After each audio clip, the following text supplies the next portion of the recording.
কি অবস্থা প্রিয়? হঠাৎ সবার প্রোফাইল পিকচার লাল কেন? যেখানে কালোকে আমরা শোকের প্রতীক হিসাবে দেখি, আজ হঠাৎ লাল সেখানে হয়ে গেল কেন? শিক্ষা জাতির মেরুদণ্ড হলে শিক্ষা কাজ রিমান্ডে যাচ্ছে কেন? 1952 সালে ভাষা আন্দোলনের মাধ্যমে যে বাংলাকে আমরা রাষ্ট্রভাষা পেয়েছি, সেই রাষ্ট্রভাষায় নিজের অধিকার চাইতে গেলে রাজাকার বলো কেন? 1971 সালে মহান মুক্তিযুদ্ধের মাধ্যমে আমরা এই দেশটাকে স্বাধীন ও সার্বভৌমত্ব দেশ হিসেবে পেয়েছি। সেই স্বাধীন ও সার্বভৌমত্ব দেশে আমার ভাইয়ের রক্তে রাজপথ লাল কেন?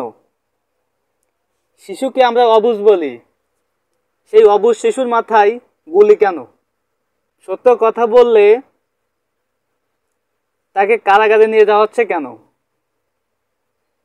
আসুন, আমাদের দেশ এক, হয়তো মা আলাদা, কিন্তু আমরা একই মাতৃভূমি, মায়েরই সমান।